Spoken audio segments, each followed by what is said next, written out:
Hey, how's it going, guys? Welcome back to my YouTube channel. My name is Georgie Man, and I'm your friendly neighborhood anime and manga fan. I love all things anime and all things manga, and I'm here today to talk about Chainsaw Man chapter 158. So, what did I think about this week's chapter? Honestly, I thought this week's chapter was a great follow-up to last week's. In the case of we get to see a lot of familiar faces for that we haven't seen in a while, as well as we get to see some new developments in the chemistry between Fami and Asa and Yoru, because the little banter back and forth with each other is pretty great, as well as we get to see some big lore regarding Fami and her powers as a whole. So a lot of interesting things to look forward into the future. Now, before I go any further with this week's chapter, I just want to give you guys a quick reminder to make sure to subscribe to my YouTube channel so you guys can be up to date with all my Chainsaw Man as well as all my anime and manga content that I'll be providing in this channel. It really helps out a lot, and I would really appreciate it if you guys could subscribe to my YouTube channel. So if you guys could, please subscribe to my YouTube channel. Now, with all that out of the way, let's get into this week's chapter. So this week's chapter picks up pretty much right where we left off last week, which is pretty much Fami pretty much pulling up on all the security guards, after Asa tripped. And I like the little monologue where Asa's like, really? I tripped? Are you serious? And while all that is happening, the guards are ready to fire their guns on Asa and, Fami. But what happens is we saw that finger from last week's chapter, Fami summons this thing. And I assume it was going to be like a devil. But it wasn't the falling devil. Like I was assuming it was probably going to be somebody else, and it definitely was, because we see that she summons from the looks of it, the guillotine devil. And I like that design on this thing. It's like a bird with like a guillotine in there. It looked pretty neat. And she summons this thing, and this thing, like, she tells him like, hey, get rid of them, like eliminate them all. And what the guillotine like devil just proceeds to do, they'll try to open fire on it. And he, like, in 1 second, you see everything get sliced up. You see the guns get sliced up, their shirts and like their pants, they get like pretty much naked. And while that's happening, we see that pretty much this Asa's like, hey, don't kill them, bro. And you see these like guards kind of like, oh no, they're trying to break them out. And at first you're like thinking to yourself, like, who are they talking about? And while that's happening, you see that pretty much Asa starts asking, like, why couldn't you just do that from the beginning? Like, what was your deal, bro? Like, why couldn't you just summon these? What do you even need my help?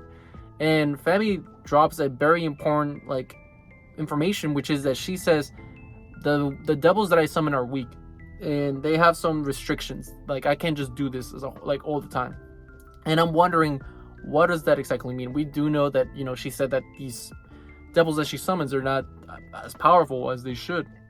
But I'm wondering if it's something along the lines like, maybe because the devils that she consumes, she's all about famine and hunger and all that. Maybe these devils that she summons, they're like starving to be like brought back to the world. Like, the concept of it, like a guillotine, like maybe the guillotine is, starving to come back to, like, pop culture references, in the sense of people being afraid of guillotines, because now it's more of a fictional thing from back in the day. And, well, not fictional in the sense that there were guillotines that were used back in the day, but you know what I mean, like, they're not really used like that anymore. So I'm wondering if that's one of the things regarding Fami, where she says, like, the devils that I summon are weak and they have some restrictions. So I'm wondering if it's something along the lines like devils that are hungry for power, or something along those lines. But that's just my speculation regarding that. But continuing with the chapter, we see that, like I said earlier, some of the guards are like, okay, I gotta take her out. And one of them tries to take out Asa, and Asa, like, parries this move and gives it a nasty kick. And this was cool because you see it in real time, like, Asa parried it, like, she was able to dodge the move. Then Yoru tapped in, and she proceeded to kick the guard down or whatever.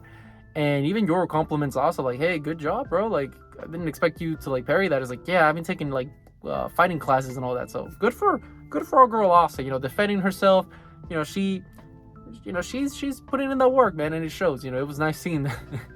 But what happens after that, pretty much, as they're continuing on, like I said earlier, the guards are like, oh no, you're trying to break them out. Oh no, of course you're here to break them out. And we're like talking about, like, who are they talking about? And the reveal is that these people that show up, and they're like the people that were like, oh, they're trying to break them out. The big reveal is it's the students from the Chainsaw Man Church, the president of the Chainsaw Man Church, that student guy. And pretty much the people from the aquarium, when they got trapped with the Infinity Devil with Denji and Asa, like, those people, they're there. So you see the three of them. It was nice seeing Kobeni's brother, quote unquote, again.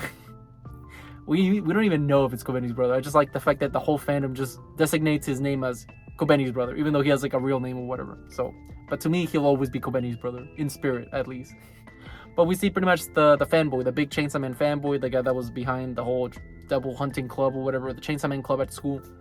He's there, and he just like throws a big like rant, tantrum, fit, whatever you want to call it, at Fammy. He just goes off on her. He's like, listen, you ruined my life. I know you're trying to here to rescue me, but leave me alone. Everybody, get behind me. Screw this girl. She ruined my life. She ruined my reputation. I became a terrorist because of aligning myself with her. She's no good news. I'm like, don't even like. I don't want to know anything about you, lady. Like, leave me alone. And Family's like, well, to begin with, I wasn't here to like rescue you at all, bro. Like, we're here for different manners. And then Asa's like, she even tells him too, like, we're like not here to save y'all. Like, that wasn't our priority. We didn't even know you guys were here to begin with. We were here to save Chainsaw Man. And the guy's like, what? Chainsaw Man is here? No way. And like Asa's like, yeah, listen, for all I care, you guys could get lost. Me and Family are gonna proceed in trying to get Chainsaw Man. You guys have like some bad blood. I don't care about this. I'm just here to save Chainsaw Man. So y'all can figure it out. Y'all can do whatever you want. I'm gonna go back to my thing of saving Chainsaw Man.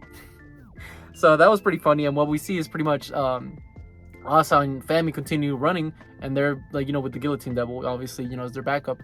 And as they're running away, you see like Asa like turn around and look to her, like behind, because she feels like, at least from what I understood in the paneling, she feels like somebody's like following them. And to her surprise, to no one's surprise actually, who's following them? It was the three stooges, the three high school students, the Chainsaw Man Club guys, and they're following them.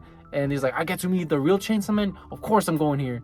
And you see like the stupid the devil bird, the guillotine devil, which by the way, I like how Fammy calls him Gilly. So I thought that was funny. These little nicknames that she gives. And yeah, pretty much the chapter ends where it seems like all of these guys now, they're accompanying each other like in a break, like prison break kind of thing, where they're trying to save Denji, obviously.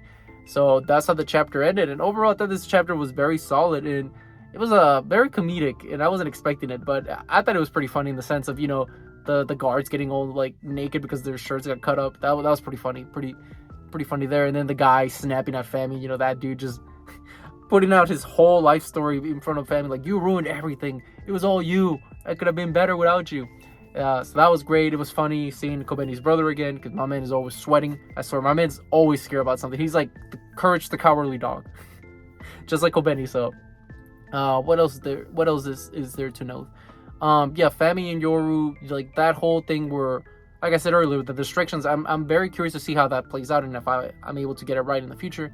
But if I had to guess, like I said, I think it's literally something simple as that, or maybe, who knows? I mean, what restrictions and why are they so weak?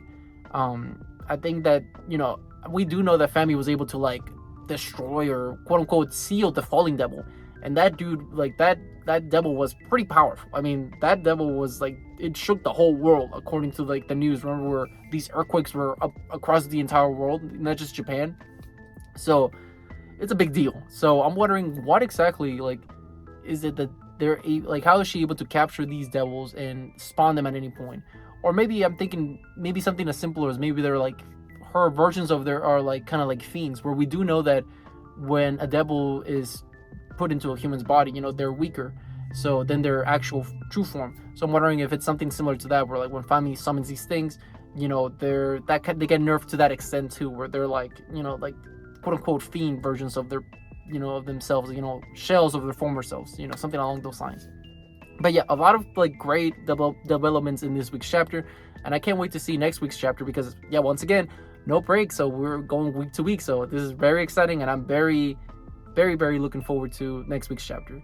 But with all that being said, what did you guys think about this week's chapter? Did you guys love it? Did you guys hate it? Did you guys thought it was alright? Whatever you guys thought, let me know in the comment section down below. Also, thank you so much for sticking all the way to the end of the video. I really appreciate it. And don't forget to like, comment, and subscribe to my YouTube channel for more Chainsaw Man, as well as more anime and manga content in the near future. But yeah, with all that being said, I hope you guys have a great rest of your day. Bye-bye.